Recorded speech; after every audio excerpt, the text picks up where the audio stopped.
ನಿಮ್ಮ ಮನೆಯಲ್ಲಿ ತುಂಬ ನೆಗೆಟಿವ್ ಎನರ್ಜಿ ಇದೆ ಅನ್ನಿಸ್ತಾ ಇದೆಯಾ, ಹಾಗೆ ತುಂಬ ಅನಾರೋಗ್ಯದ ಸಮಸ್ಯೆ ಬಾಧಿಸ್ತಾ ಇದೆ ಅನ್ಕೋತಾ ಇದ್ದೀರಾ, ಯಾವುದೇ ಕೆಲಸಕ್ಕೆ ಕೈ ಹಾಕಿದರೂ ಮುಂದಕ್ಕೆ ಹೋಗೋಕ್ಕಾಗ್ತಿಲ್ಲ, ಏನೇ ಮಾಡಿದರೂ ಅಡ್ಡಿ ಆತಂಕಗಳು ಅಂತ ಅನ್ನಿಸ್ತಿದೆಯಾ? ಹಾಗಿದ್ರೆ ಈ ಒಂದು ಪರಿಹಾರವನ್ನು ನೀವು ಮಾಡ್ಕೊಳ್ಳಿ. ತುಂಬಾ ಸುಲಭವಾಗಿದೆ ಈ ಪರಿಹಾರ, ಹಾಗೆಯೇ ತುಂಬ ಶಕ್ತಿಶಾಲಿಯಾಗಿ ಕೂಡ ಇದೆ. ತುಂಬಾ ಒಂದು ರಿಸಲ್ಟ್ಸ್ ಕೊಡುತ್ತೆ ಈ ಒಂದು ಹಾರವನ್ನು ನಿಮ್ಮ ಮನೆಯ ಮುಂಬಾಗಿಲಿಗೆ ಕಟ್ಟೋದ್ರಿಂದ. ಹಾಗಿದ್ರೆ ಬನ್ನಿ, ಏನೆಲ್ಲ ಬೇಕು, ಯಾವ ರೀತಿಯಾಗಿ ನಾವು ಇದನ್ನು ಕಟ್ಟಬೇಕು ಅನ್ನೋದನ್ನು ನೋಡೋಣ. ಇಲ್ಲಿ ನೀವು ನೋಡ್ತಿದ್ದೀರಲ್ವ, ಹೊಸದು ಒಂದು ಸಪ್ಪೆ ದಾರನ ತೊಗೊಬರ್ಬೇಕಾಗತ್ತೆ ನೀವು. ಸೊ ಇಲ್ಲಿ ಅರಿಶಿಣದ ಕೊಂಬು ಅಷ್ಟೇ ಸ್ನೇಹಿತರೆ, ನೀವೇ ಹೋಗಿ ಖುದ್ದಾಗಿ ಅಂಗಡಿಯಲ್ಲಿ, ಗಂಧಿಗೆ ಅಂಗಡಿಯಲ್ಲಿ ನೋಡಿ ಒಂದು ಸ್ವಲ್ಪನೂ ಮುಕ್ಕಿಲ್ಲದೆ ಇರುವಂತಹ ಅರಿಶಿಣದ ಕೊಂಬನ್ನು ನೀವು ಸೆಲೆಕ್ಟ್ ಮಾಡಿಕೊಂಡು ತೊಗೊಂಡು ಬರಬೇಕಾಗತ್ತೆ. ಇಲ್ಲಿ ನೀವು ಎಷ್ಟು ತರಬೇಕಪ್ಪ ಅಂತ ನೀವು ಕೇಳೋದಾದರೆ, ಇದನ್ನು ಸಮಸಂಖ್ಯೆಯಲ್ಲಿ ನಾವು ತರಬೇಕಾಗತ್ತೆ ಸ್ನೇಹಿತರೆ.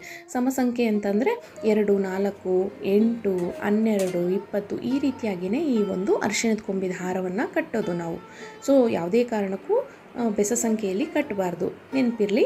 ಸಮಸಂಖ್ಯೆಯಲ್ಲಿ ಮಾತ್ರ ನಾವು ಅರಿಶಿಣದ ಕೊಂಬದ ಹಾರನ ಮಾಡಬೇಕಾಗತ್ತೆ. ಹಾಗೆಯೇ ನೀವು ನೋಡ್ತಾ ಇದ್ದೀರಲ್ವ, ಇಲ್ಲಿ ನಾನು ಒಂದು 3 ಎಳೆ ಹಾರನ, ಅಂದರೆ 3 ಎಳೆ ಇರೋ ಹಾರ ಸಪ್ಪೆ ಬತ್ತಿನ ತೊಗೊಬಂದಿದ್ದೀನಿ. ಅದನ್ನು ನಾನು ಮತ್ತೆ 3 ಎಳೆ ಮಾಡ್ಕೊಂಡಿದ್ದೀನಿ. ಈಗ ಆ ದಾರಕ್ಕೆ ಚೆನ್ನಾಗಿ ಸ್ವಲ್ಪ ನೀರನ್ನು ಹಚ್ಕೊಂಡು ಕೈಗೆ ಅರಿಶಿಣವನ್ನು ನೀಟಾಗಿ ಲೇಪಿಸ್ಕೋಬೇಕು. ದಾರ ಏನಿದೆ ಆ ದಾರ ಪೂರ್ತಿ ಅರಿಶಿಣದಿಂದ ಸವರ್ಕೊಳ್ಳೋಣ. ನೋಡಿ, ನಾನು ಈ ರೀತಿ ಮಾಡ್ಕೋತಾ ಇದ್ದೀನಿ.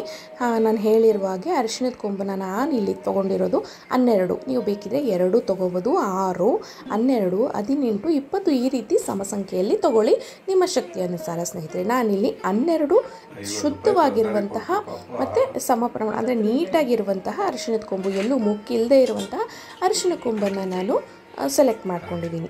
ನೋಡ್ತಾ ಇರ್ಬೋದು ನೀವು ನಾನು ಯಾವ ರೀತಿಯಾಗಿ ಜೋಡಿಸ್ಕೊಂಡಿದ್ದೀನಿ. ಈ ರೀತಿಯಾಗಿ ಲೈನಾಗಿ ಜೋಡಿಸ್ಕೊಂಡು ನೀರನ್ನು ಚುಮುಕಿಸಿ ನಿಮ್ಮ ಮನೆ ದೇವರನ್ನು ನೆನೆಸ್ಕೊಂಡು ನೀವು ಯಾವ ರೀತಿ ಕಟ್ತೀರಾ, ಹೂವಿನ ದಾರದ ಜೊತೆಗೆ ಹೂವು ಕಟ್ತೀವಲ್ಲ ಆ ರೀತಿಯಾಗಿ ಹೂವು ಕಟ್ಟಿದ ರೀತಿಯಲ್ಲಿ ಈ ರೀತಿ ಕಟ್ಕೊಂಡು ಹೋಗಬೇಕು. ನೋಡಿ, ಈ ರೀತಿ 1 ಗಂಟು ಹಾಕ್ಕೊಂಡ್ರೆ ಸಾಕಾಗುತ್ತೆ. ಇಲ್ಲ ನಿಮಗೆ ಸ್ವಲ್ಪ ಸಡಿಲ ಇದೆ ಅಂದರೆ ಇನ್ನೊಂದು ಗಂಟನ್ನು ಕೂಡ ನೀವು ಹಾಕ್ಕೋಬೋದು.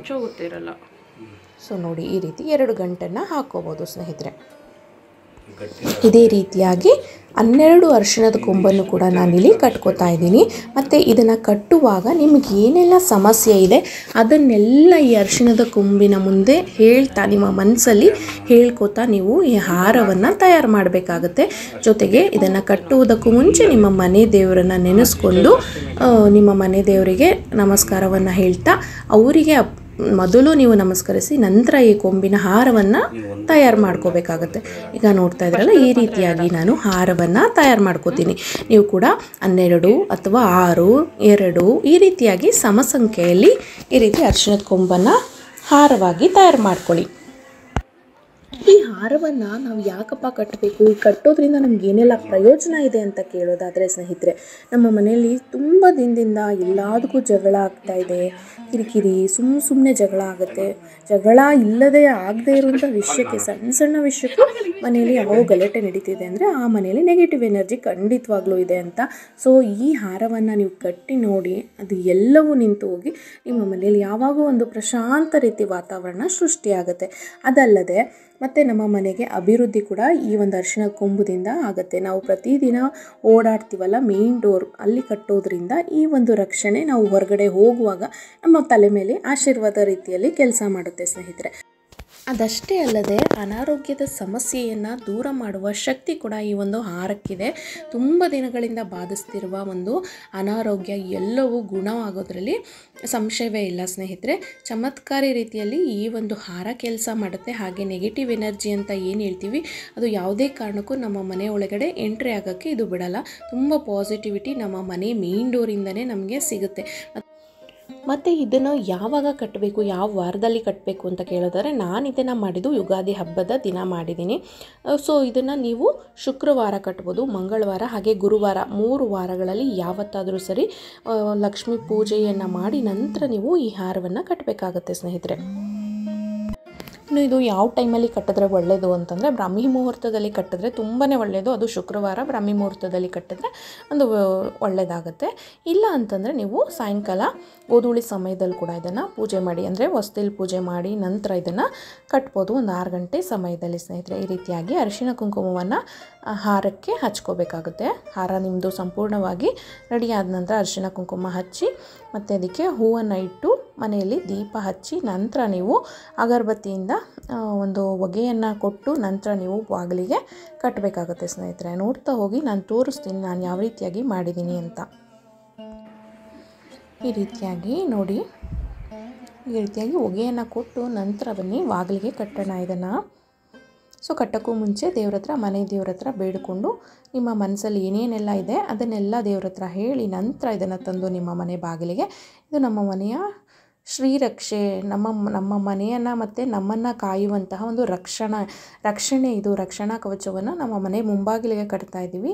ಇದರಿಂದ ನಮಗೆಲ್ಲವೂ ಒಳಿತಾಗಲಿ, ಶುಭವಾಗಲಿ ಮತ್ತು ಎಲ್ಲವೂ ಶುಭ ಕಾರ್ಯಗಳೇ ಆಗಲಿ ಅಂತ ಕೇಳ್ಕೊತಾ ಕಟ್ಟಬೇಕು ಸ್ನೇಹಿತರೆ. ಇನ್ನು ಈ ಹಾರವನ್ನು ಕಟ್ಟಿದ ನಂತರ ನಿಮ್ಮ ಮನಸ್ಸಲ್ಲಿ ಏನೋ ಒಂಥರ ಪಾಸಿಟಿವಿಟಿನೇ ಬರುತ್ತೆ. ಹಾಗೆ ನಿಮ್ಮ ಮನೇಲಿ ಕೂಡ ನೀವು ಪಾಸಿಟಿವಿಟಿಯನ್ನು, ಚೇಂಜಸ್ನ ನೋಡ್ಬೋದು ಅಂತ ಹೇಳೋಕ್ಕೆ ಇಷ್ಟಪಡ್ತೀನಿ.